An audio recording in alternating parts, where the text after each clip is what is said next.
Hello friends, welcome to my YouTube video program channel, Mathematics for Diploma Student. Myself Dr. Rashmin Bhatt, lecturer in Mathematics, MSc, MAd, PhD. As you can see the link for my YouTube channel as well as Telegram channel. I request you all to subscribe as soon as possible.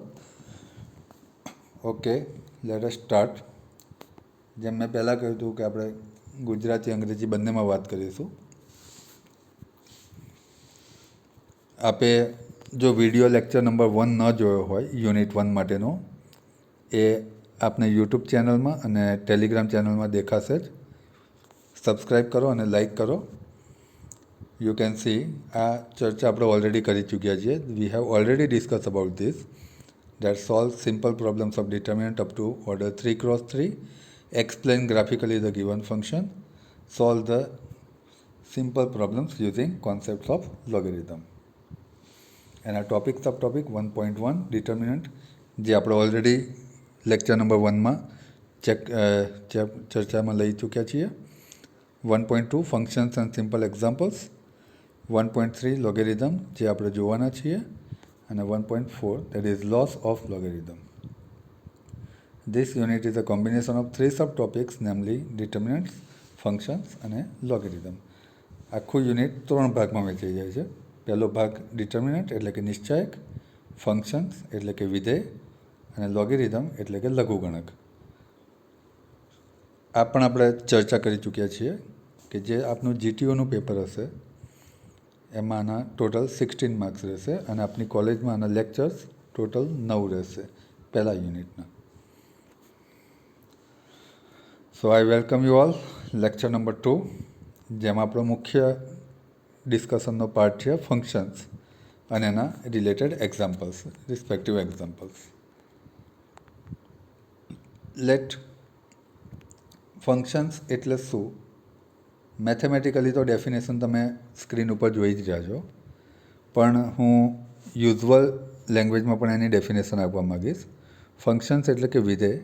આપણે day to day લાઈફમાં પણ આ વર્ડનો use કરીએ છીએ. જેમ કે marriage function, birthday function, કોઈકના મૃત્યુ પામ્યા બાદ બેસણાનું પણ એક ફંક્શન હોય છે જેને આપણે કુપ્રસંગ કહીએ છીએ, સારો પ્રસંગ નથી. તો દોસ્તો જ્યારે તમે આ ફંક્શનની વાત કરો છો તો જ્યારે લગ્ન પ્રસંગ આવશે એટલે તમારા મગજમાં ઘણા બધા નિયમો, there will be certain correspondence regarding this.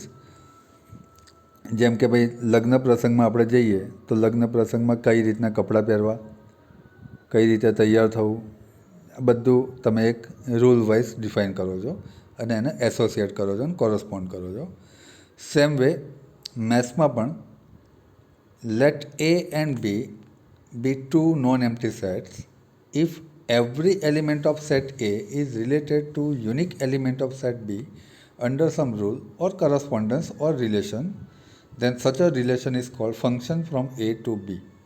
It is denoted by f A to B. જે નીચે દર્શાવેલું છે એનું ડિનોશન હું થોડું ઝૂમ અપ કરું છું. f A to B. Okay. Necessary condition for f to be a function. For f A to B તમને જો ફંક્શન આપ્યું હોય એટલે કે આ રીતનું એથી શરૂ થાય છે અને બી પર ખતમ થાય છે, then set A and set B must be non empty set. એટલે કે સેટ એ અને સેટ બી ખાલી ગણ ન હોવા જોઈએ, એમાં ઓછામાં ઓછું એક સભ્ય તો હોવો જ જોઈએ. હવે જો મેં બે વર્ડ્સને બોલ્ડ કરેલા છે, every element of set A must be associated with unique element of set B. એટલે કે સેટ એના દરેકે દરેક એલિમેન્ટ એસોસિએટ થવા જોઈએ અને બી સાથે એસોસિએટ થાય તો એ માત્ર સિંગલ યુનિકલી જ થાય. યુનિકનો મતલબ એક અને માત્ર એક જ. Look at this diagram. Diagram number 1, diagram number 2, diagram number 3. તમે ધ્યાનથી પહેલાં ઓબ્ઝર્વ કરો દોસ્તો આને. Just observe it. ડાયાગ્રામ 1માં, ડાયાગ્રામ 2માં અને ડાયાગ્રામ 3માં તમને બે સેટ દેખાય છે, set A and set B. આપણે ડાયાગ્રામ 1ની વાત કરીએ તો A1, A2, A3, A4 element છે એના. B1 B2 B3 B4 element છે બીના. Diagram number 1, diagram number 2, diagram number 3. ઓબ્ઝર્વ કરી લીધો. હવે ફરીથી આ કન્ડિશન વાંચો. Every element of set A must be associate with unique element of set B. એટલે કે એનો દરેકે દરેક એલિમેન્ટ બીના દરેકે દરેક એલિમેન્ટ સાથે એક અને માત્ર એક જ એલિમેન્ટ સાથે એસોસિએટ થવું જોઈએ. હવે ડાયાગ્રામ નંબર 1 જુઓ દોસ્તો. એમાં A1 એસોસિએટ છે A4 સાથે, A2 એસોસિએટ છે B1 સાથે, A4 એસોસિએટ છે B4 સાથે. અહીંયા જો A3 એસોસિએટ નથી, એટલે પહેલી કન્ડિશન જે છે એ ફૂલફિલ નથી થતી કે એવરી એલિમેન્ટ, એમાં A3 મિસિંગ છે. Therefore, diagram number 1 does not represent a function. Diagram number 1 A function દર્શાવતું નથી. બીજું જુઓ તમે. એમાં A1માંથી 2 B1 અને B3 બે જગ્યાએ એસોસિએશન છે, A2માંથી B3 સાથે છે, A3માંથી B2 સાથે છે અને A4માંથી B4 સાથે છે. કોરસ્પોન્ડન્સ તમે જોઈ શકો છો. એમાં જો A1 એલિમેન્ટ છે એ બે જગ્યાએ એસોસિએટ થયો દોસ્તો. એનો મતલબ યુનિક થતું નથી. A1 સાથે બે એલિમેન્ટ એસોસિએટ થાય છે, એક B1 અને એક B3. Therefore, diagram number 2 is also does not represent a function. Diagram number 2 પણ તમારું ફંક્શન દર્શાવતું નથી. હવે ડાયાગ્રામ નંબર 3 જુઓ. A1 B4 સાથે, A2 B2 સાથે, A3 B3 સાથે અને A4 B1 સાથે. એટલે કે દરેકે દરેક એલિમેન્ટ થાય છે અને દરેકે દરેક યુનિકલી. રફ લેંગ્વેજમાં કહીએ દોસ્તો, મેથ્સને સાઈડમાં રાખીને, તો દરેકમાંથી એસોસિએશનની એક લાઈન નીકળવી જોઈએ અને એક જ નીકળવી જોઈએ. એટલે એના દરેક એલિમેન્ટમાંથી નીકળવી જોઈએ અને જો નીકળે તો એ એક જ લાઈન નીકળવી જોઈએ. જો બે લાઈન નીકળે, જેમ કે ડાયાગ્રામ નંબર 2માં નીકળે છે, તો એ ફંક્શન થશે નહીં. આપણે બી સાથે કોઈ લેવા દેવા નથી. બીમાં તો ખાલી એનો ઇમેજ જ મળે છે. હવે જે મેં વાત કરી ઇમેજ શબ્દ, તો એના માટે સમ ટર્મિનોલોજીસ, એની અમુક સંકલ્પનાઓ આપણે જોઈએ, અમુક કોન્સેપ્ટ જોઈએ. Domain of a function. જો F(A)(3)(B) તમારું ફંક્શન હોય, તો જ્યાંથી ફંક્શન શરૂ થાય, એટલે કે એથી શરૂ થાય છે અને જ્યાં ફંક્શન પૂરું થાય, એટલે કે બી ઉપર પૂરું થાય છે, તો એને તમારો ડોમેન કહેવાય. It is denoted by DF. બીને તમારો કો ડોમેન કહેવાય. ઇમેજ, કોઈ પણ X બિલોંગ્સ ટુ A લો, એટલે કે એમાંથી એલિમેન્ટ લો, તો એની કોરસ્પોન્ડિંગ FX તમને મળશે, એને ઇમેજ કહેવાય. Range, the set of all image is called range of a function and it is denoted by RF. અને આપણે આ રીતે પણ યાદ રાખી શકીએ. It is a image of whole set A, F under A, FA એવું બધું છે આને. અને ડિનોટેડ થશે FX such that X belongs to A. તમે 7th અને 8th સ્ટાન્ડર્ડમાં આ બધા સેટ ભણ્યા હશો. Some basic sets that we will use in this chapter. Empty set, that is 5. એવો સેટ જેની અંદર એક પણ એલિમેન્ટ નથી, ખાલી ગણ ગુજરાતીમાં કહેવાય. Natural number capital N, 1 2 3 4 5 6 and so on. એને ધન પ્રાકૃતિક સંખ્યાઓ આપણે કહેતા હતા, ધન પૂર્ણાંક પણ કહેતા હતા. હોલ નંબર, એમાં બીજું કશું નથી. એનનો જે સેટ હતો એમાં એક 0 એડ થઈ જશે, એટલે કે 0 1 2 3 4 5 એન્ડ 6 સો ઓન. આ પાછળ જે 3 ડોટ દર્શાવ્યા છે એનો મતલબ આ ઇન્ફિનિટલી મેની ચાલુ જ છે. It is a infinite set, અનંત ગણ છે. Set of integers, that is Z. એમાં પોઝિટિવ નંબર્સ આવશે, નેગેટિવ નંબર્સ આવશે, એઝ વેલ એઝ ઝીરોસ આવશે. રેશનલ નંબર્સ, એટલે એની અંદર તમામ ફ્રેક્શન્સ આવી જશે. અને રિયલ નંબર, એમાં રેશનલની સાથે સાથે ઇરેશનલ પણ આવી જશે. એટલે કે સમય સંખ્યા સાથે સાથે અસમય સંખ્યા. આ એક એક્ઝામ્પલ જુઓ દોસ્તો. ફાઇન્ડ ડોમેન, કોડોમેન અને range of a given function. આવા ફંક્શનના એક્ઝામ્પલ્સ તમને MCQમાં જોવા મળશે. તમારું જે GTUનું પેપર હશે એના MCQમાં જનરલી આ ટાઈપના ક્વેશ્ચન્સ આવશે. Suppose F(n to n) is your function. and it is defined by fx equals to x plus 1. આ રીતની ડેફિનેશન તમને ક્વેશ્ચનમાં આપેલી હશે. ફંક્શન કઈ રીતે ડિફાઇન થાય છે. F N to N and F X equals to X plus 1. તો ડોમેન જો એનથી શરૂ થાય છે ને એન પર પૂરું થાય છે, એટલે ડોમેન અને કોડોમેન બંને સરખા છે, જેની વેલ્યુઝ તમે જાણો છો 1 2 3 4 5, જે હમણાં જ આગળ આપણે વાત કરી. Now for range let us find some images. તમે એક્સની અંદર કેપિટલ એનની જે વેલ્યુઝ છે એ મૂકતા જાઓ. સપોઝ હું એક્સ ઇક્વલ્સ ટુ 1 મૂકું, તો F X equals to X plus 1 છે, ત્યાં એક્સની જગ્યાએ 1 તમે રિપ્લેસ કરો. So what you get, f1 equals to 1 plus 1 that is 2, f2 equals to 2 plus 1 that is 3, f3 that is 3 plus 1 equals to 4 and so on. આ રીતે ચાલતું જ જશે. તો તમારા રેન્જમાં જે વેલ્યુ આવશે that is 2 3 4 5 6 and so on. એટલે તમે જો એનમાંથી ખાલી એક વેલ્યુ નીકળી ગઈ, કઈ નંબર દેખાય છે? 1 નંબર.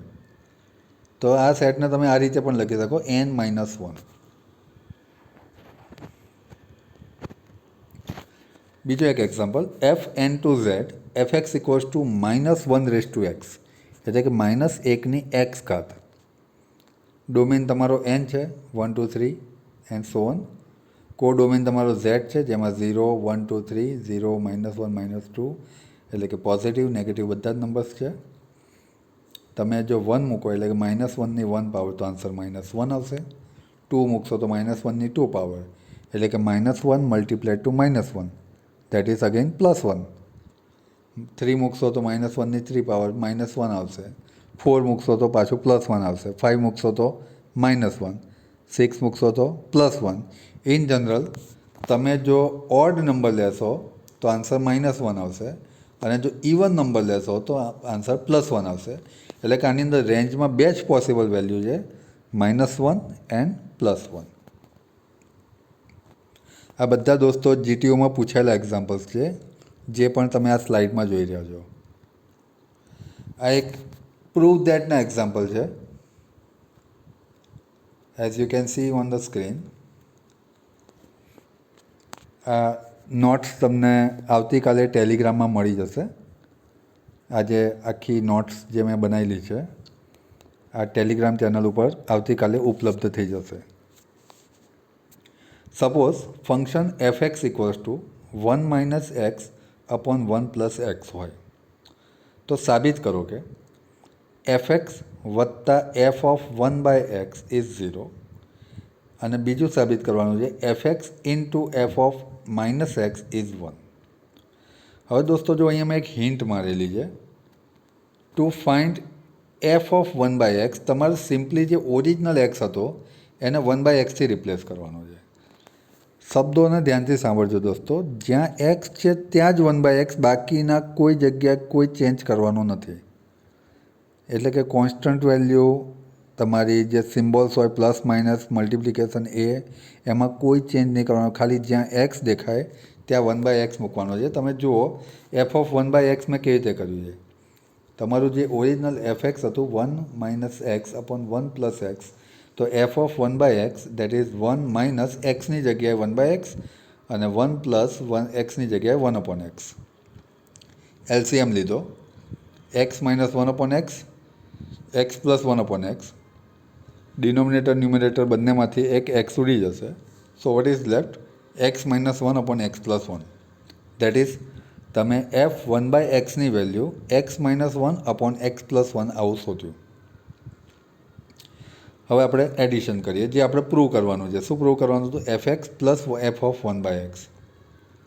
તો એફ એક્સની વેલ્યુ 1 - x અપોન 1 + x, અને એફ ઓફ 1/xની વેલ્યુ તમે શોધી x - 1/x + 1.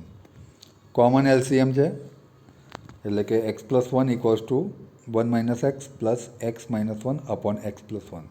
જો x કેન્સલ થઈ ગયા, 1 કેન્સલ થઈ ગયા, so what is left, 0/x + 1, that is 0.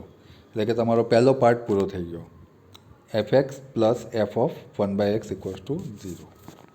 હવે આપણે બીજો પાર્ટ જોઈએ. એ ટાઈપનું છે, બરાબર. એક અહીંયા બીજો એક્ઝામ્પલ મેં મૂકેલો છે. એ જ ટાઈપનો F X equals to A raise to X હોય તો સાબિત કરો કે f0 equals to 1 F of X plus Y equals to F X into F Y F of X minus Y બરાબર એફ એક્સ એક્સ વાય. પહેલો part f0 તમે મૂકશો તો a raise to 0 that is 1 laws of indices. F of X plus Y મૂકશો that is a raise to X plus Y laws of ઇન્ડાઇસીસનો apply કરશો તમે તો જો ઘાતમાં સરવાળો હોય તો નીચે ગુણાકાર થાય a raise to X into a raise to Y. So you got your first answer. Same way તમે સેકન્ડ આન્સર પણ ટ્રાય આઉટ કરી શકો છો. જો માઇનસ હોય તો ડિવિઝન થાય તો you will get F of X minus Y equals to F X upon F Y. આજનો આ વિડીયો તમે આખો જોયો એ બદલ આપ સૌનો આભાર. આઈ thank you all. Okay, myself Dr. Rashmin Bhatt. You can also subscribe my channels. Please like it and okay, thanks. Bye.